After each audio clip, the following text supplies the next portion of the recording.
thank you all so much for joining us tonight, sparing your evening to come and spend this night with us. We are all very delighted at the Sir Zelman Cowen Centre to welcome you all here. So let me begin first by acknowledging the traditional owners on the lands on which we meet today, the people of the Kulin Nations. And I wish to pay my respects to their elders past, present, and emerging. For those of us who have come to call Australia home, those of us like me who arrive in this country as stateless refugees, the act of acknowledgement of country is more than mere formality. It serves as a reminder that our ongoing business of nation building is one that remains incomplete and that demands for justice and equality and reconciliation remain unmet, and that perhaps we all have a role to play towards a nation that is more reconciled with itself. Now, I'd love to tell you the wonderful work we all do here at the Centre and provide you with a comprehensive list of all the distinguished people here tonight. But I'll just mention the presence of the Cowen family. Thank you so much for being here tonight. And also mention the presence of the Chancellor and the Vice-Chancellor. Because this evening, really, we are here for the final address of what has been a wonderful speaking series that we called initially Lawyers as Changemakers. This series focused on Australian lawyers' contributions in influencing and shaping the Australian society for good. We have already heard from two speakers. I think one of them is here tonight, Ike Nkolo. We also heard from William Lai, who spoke about the trailblazing career of William Arquette, who was the first barrister of Asian descent. I was informed today by the Attorney General that he might have been the first Silk. We also heard about Ike's Nkolo's father. Remarkably, his father came to Australia during the White Australian policy and was among the first people of African descent to study constitutional law at the University of Melbourne. And he was mentored by Sir Zelman in 1973. We did not know that, and we are glad to find out. And he wrote a dedication on his PhD that I would like to read out. To my supervisors, firstly, Professor Zelman Cowen, former Dean of Law at the University of Melbourne and now Vice-Chancellor of the University of Queensland. And then he mentioned his other mentor.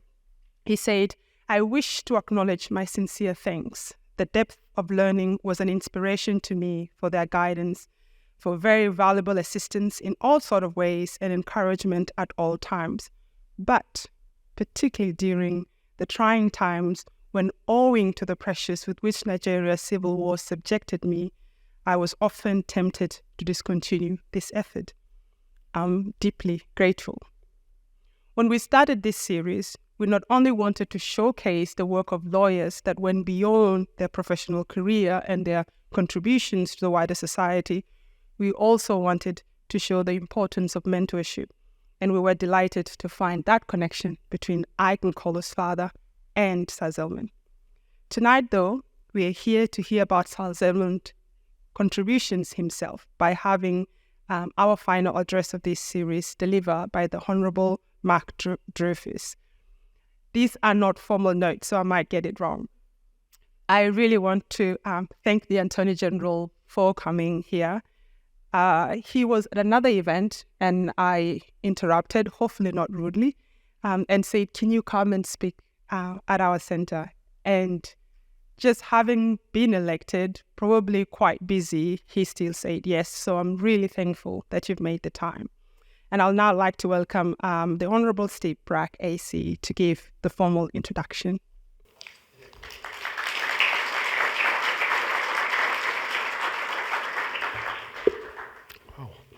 Thank you very much, Nidal, and thank you very much for that introduction, and welcome everyone to the Sir Zelman Cowen Centre and also the city campus of Victoria University. We're very proud of this campus. It is a magnificent addition to the old State Records Office, as you'll see behind you, and it's largely revitalised this area of Melbourne, which is fantastic, and we're pleased that this has become our city campus. Could I also add to Nigel acknowledgement of the country and pay my respects to the traditional custodians on whose land we are fortunate to live and work. And tonight, as you've heard, we're hearing from the Honourable Mark Dreyfus KC MP on the life and legacy of Sir Zelman Cowen. However, before I introduce Mark, I would like to first reflect on Sir Zelman Cowen's relationship with Victoria University. Sir Zelman Cowen is, of course, the namesake of this centre, a reflection of his lifelong interest and passion for education and also for equal opportunity. He was also a lifelong supporter of the university and its work, having taken up appointments as a distinguished visiting professor and the inaugural patron of the Victoria University Foundation. In the words of a former Vice-Chancellor, Professor Jarlath Rodane, "The West deserves the best," and Sir Zelman Cowen was certainly that. Here at Victoria University, his legacy lives on every day in our students and in this centre's work, and we're very grateful for that contribution that he's made. I'm also very pleased that our current Vice-Chancellor, Adam Shoemaker, is here as well, who's carrying on this legacy. It's therefore with great pleasure that I introduce our speaker tonight to reflect on Sir Zelman Cowen's life and legacy. The Honourable Mark Dreyfus KC MP was appointed Attorney-General of the Commonwealth of Australia on the 1st of June 2022. Mark is a passionate defender of the rule of law, of freedom of the press, and the need for a powerful and independent National Anti-Corruption Commission. And congratulations, Mark, for bringing that in. It's a great achievement, really, of the Albanese government. He's a strong advocate for social justice and believes in creating a sustainable economy and environment for future generations. His values certainly align with that of Sir Zelman's. Mark was first elected to the House of Representatives as a member for Isaacs in November 2007. From 2010 to 2013, Mark served in a number of ministerial roles, including Cabinet Secretary and Attorney-General. It's great to see you back as Attorney-General again, Mark. Prior to entering Parliament, Mark was a Melbourne barrister and was appointed Queen's Counsel in 1999. He advised federal, state and local governments and appeared in a number of landmark cases in the High Court, including the Stolen Generations case. I am now delighted and thrilled that the Honourable Mark Dreyfus KC MP is able to deliver the lecture tonight. Welcome to the lectern.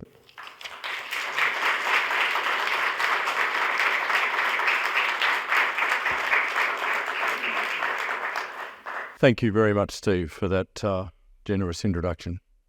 Can I acknowledge the traditional owners of the land on which we meet this evening, the Wurundjeri people of the Kulin Nation, and pay my respects to their elders past and present.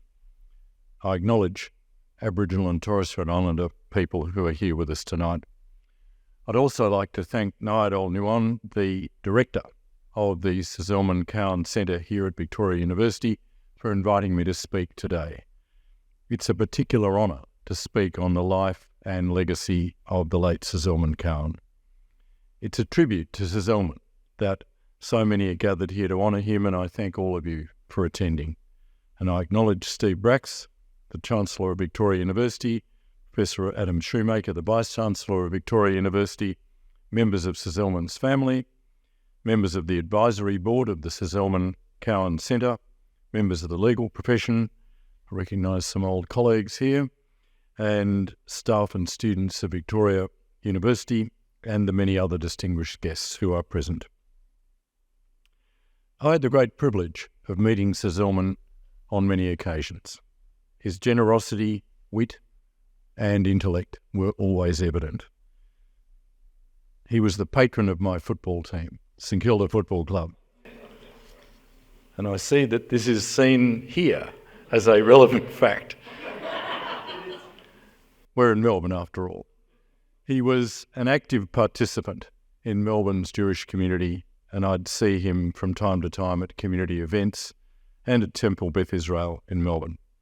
It was the synagogue where his father, Bernard, had been president, It was where Sir Zelman married his beloved wife, Anna, and it was where his state funeral was held in December of 2011.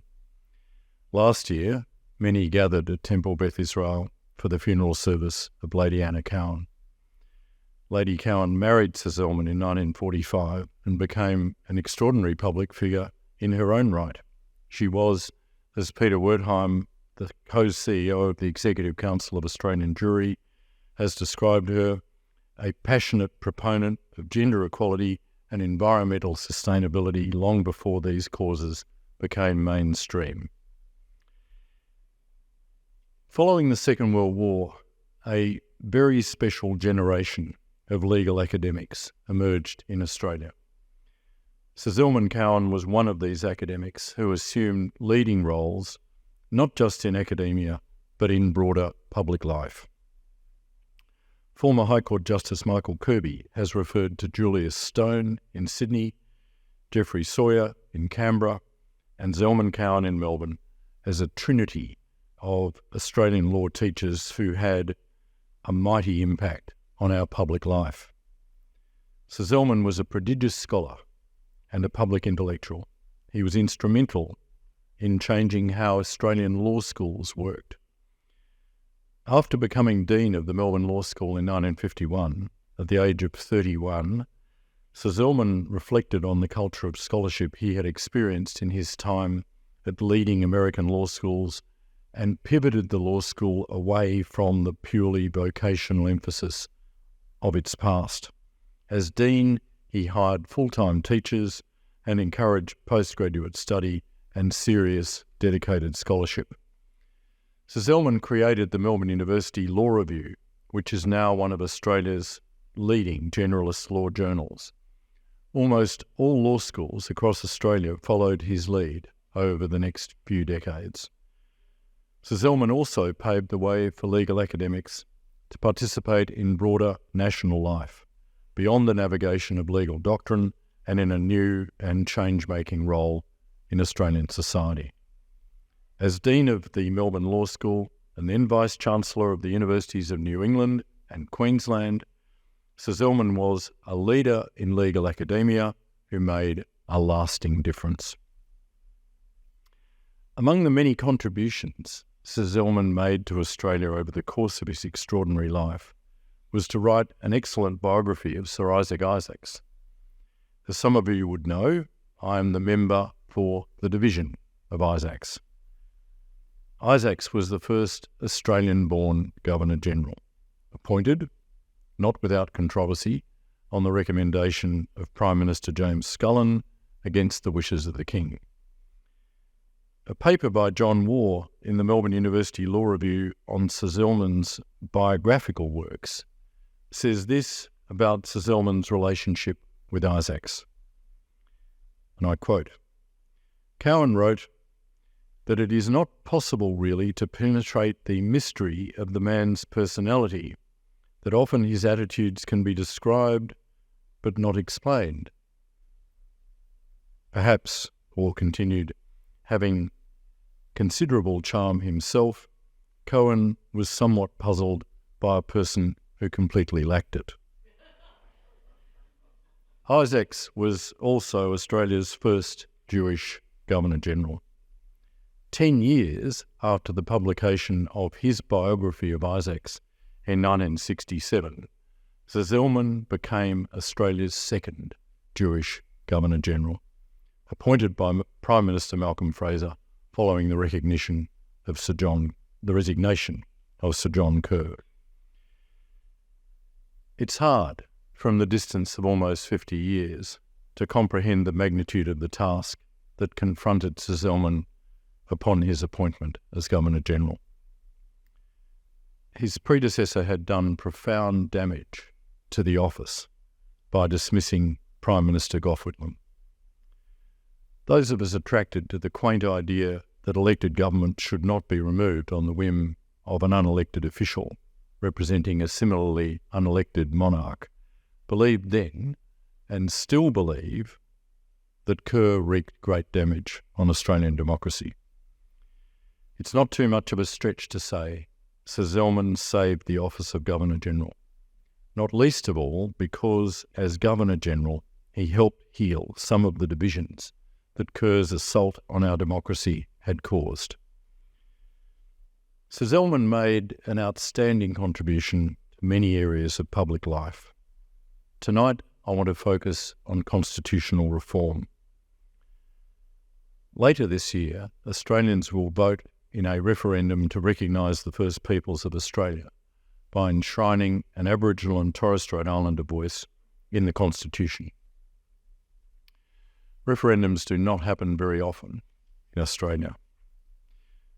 One of the trinity of scholars that Michael Kirby referred to, Professor Geoffrey Sawyer, famously declared in 1967 that Australia was, constitutionally speaking, a frozen continent. If our continent was considered constitutionally frozen in 1967, it is now at risk of becoming permafrost. In 1967, Australia was successful in achieving meaningful, considered constitutional reform, as 90% of Australians and a clear majority in each state endorsed 2 amendments to the Constitution relating to Aboriginal and Torres Strait Islander peoples. It was in fact Sir Zelman who produced the yes case for ABC television in the lead-up to the 1967 referendum. A decade later, in 1977, Australia voted in our last successful referendum. This constitutional change reformed provisions relating to casual vacancies in the Senate, allowed citizens of Australian territories to vote in referendums, and imposed a mandatory retirement age on federal judges. This was a successful exercise in popular constitutional reform, although it should be noted that one further proposal for simultaneous House and Senate elections failed to carry a majority of states and was defeated.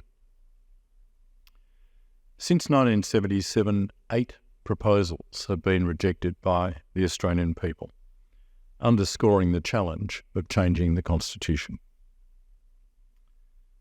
Sir Zelman was a public supporter of an Australian Republic. His typically erudite memoirs reveal that his position on this issue of constitutional reform evolved over time. He first stated publicly his support for a republic in 1997, a decade and a half after the end of his time as Governor-General. Sir Zelman had written about monarchy and the Republic since the mid-1960s. Originally, he took the view that Australia was independent in substance and constitutional reform was not necessary. His views evolved upon returning to Australia in 1990, telling the nation that the head of state needed to be one of us. This change in view was shaped not just by Sir Zelman's background in the law, but by his understanding of the Australian community. As Governor-General, and in the years following his term, Sir Zelman was renowned for his public speaking prowess. His speeches aimed, in his own words, to interpret the nation to itself. It's no surprise that when the Republic debates in the 1990s arose, Sir Zelman was able to bring a touch of healing to a divided nation, just as he had to his term as Governor-General. In many speeches, Sir Zelman advocated for an Australian president chosen by a special majority in the Parliament. Sir Zelman thought Australia's national journey was not complete without an Australian leader and official independence from the United Kingdom. A sense of self for Australia as an independent nation was just as important to Sir Zelman as what was written in the Constitution. As we're all aware, 1999 referendum for a republic was unsuccessful. Every jurisdiction rejected that proposal except the Australian Capital Territory, and nationally it was unsupported by 55% of electors. It did not even come close to reaching the double majority required by Section 128 of the Constitution. This failure followed the rejection of much more modest proposals for constitutional change in 1984 and 1988. A proposal to prohibit gerrymandering was defeated in 1988 in every state and by more than 60% of electors nationally. Similar proportions of Australians voted against more effective rights to religious freedom and trial by jury. Almost 2/3 of voters nationally rejected the constitutional recognition of local government. Constitutional change is hard. Hard, but necessary. I believe the Constitution is a living document. I mean this in the sense that it should be amended from time to time as Australia evolves as a nation. This was also the view of the Founding Fathers.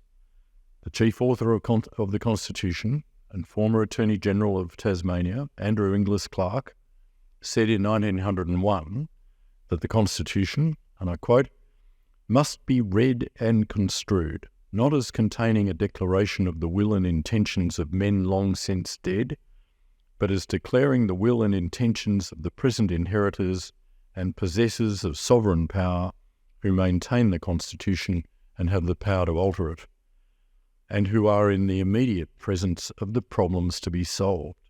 It is they who enforce the provisions of the Constitution and make a living force of that which would otherwise be a silent and lifeless document.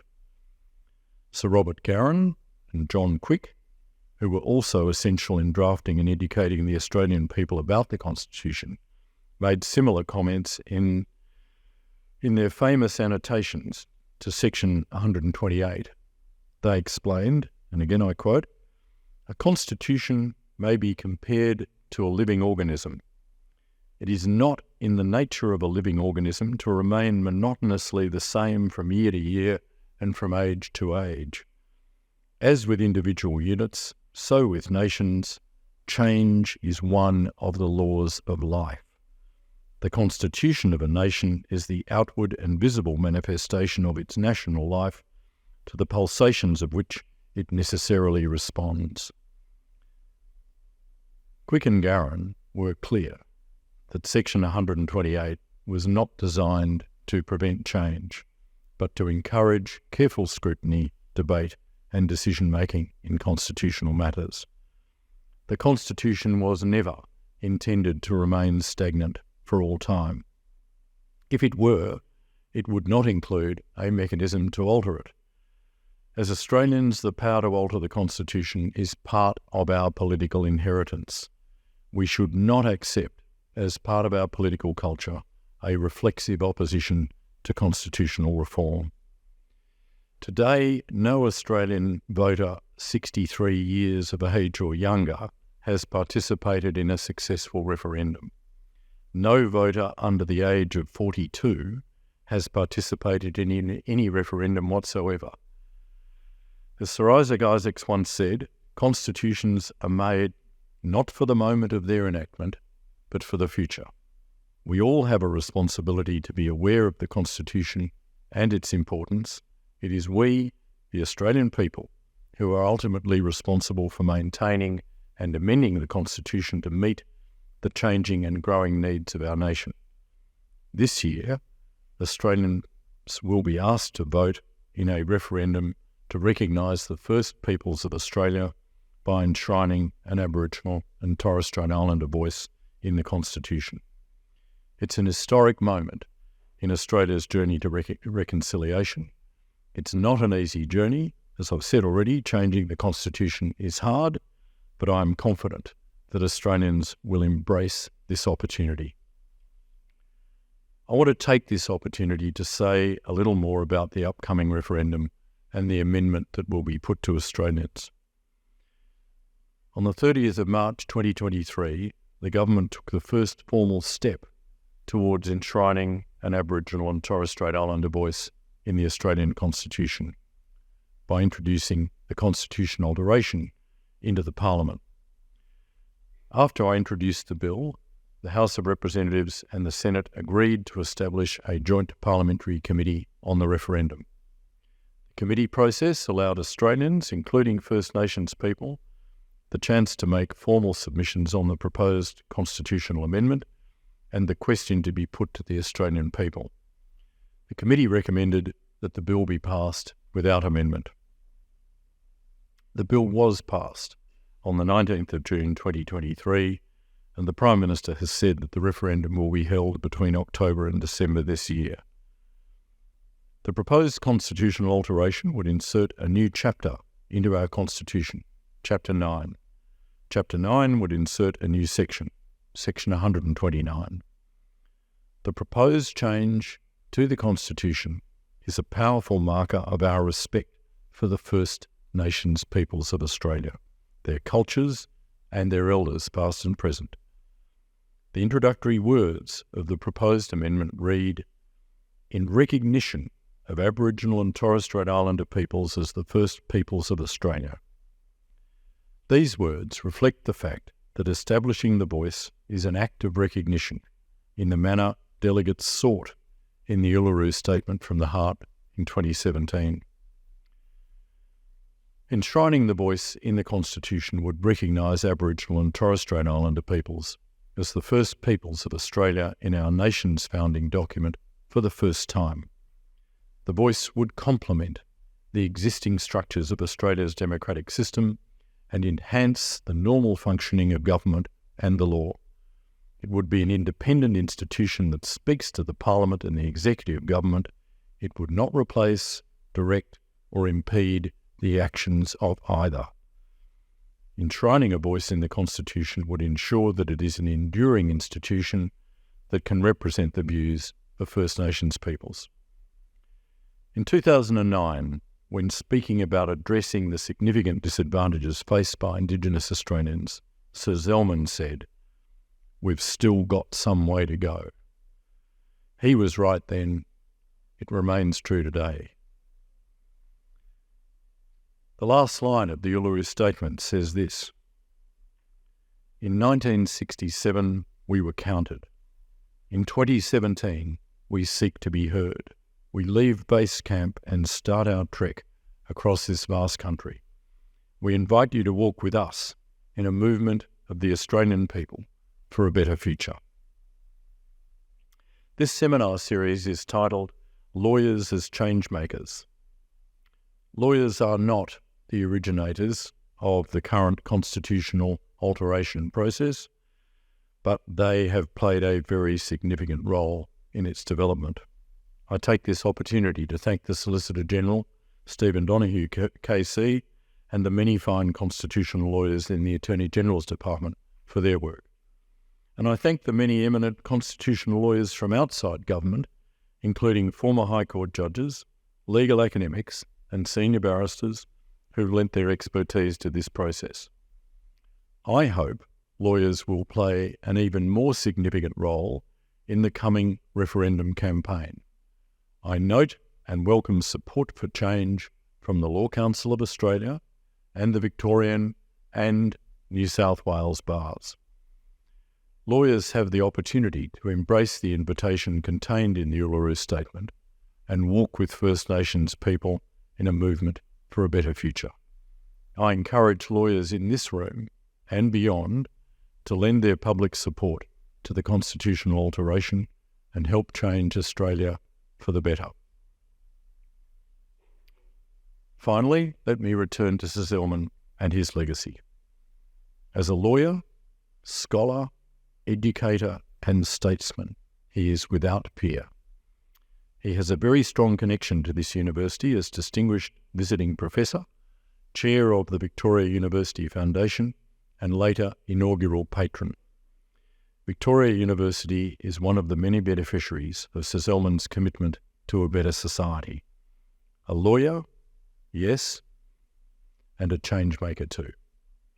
The work of the Sir Zelman Cowen Centre, especially its focus on law and diversity, is a fitting tribute to a great Australian whose long life enriched the nation and whose legacy is enduring. Thank you.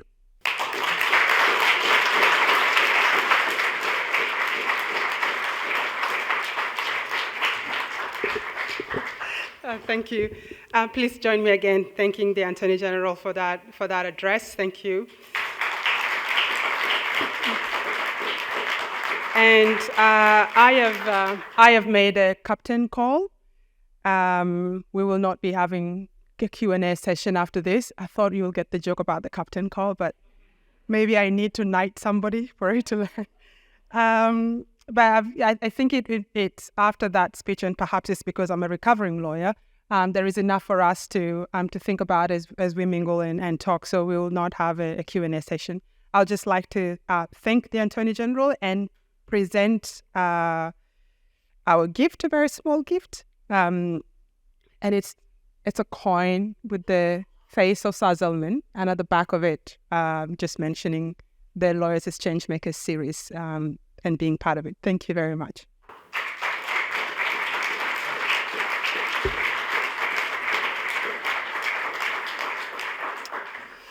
Thank you again, all of you, for making it tonight. We really appreciate your presence. If you allow me one more comment, I would just like to really thank the staff of the Sir Zelman Cowen Centre. Eva, Tieni, Annie, Hamed, Fatima, Nadia, Ryan, Robin, as well as Timothy, Justine.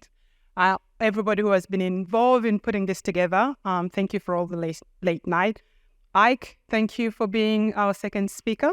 Really, please join us at level 2 for drinks if you want to hang around and have a chat. But thank you again for coming tonight.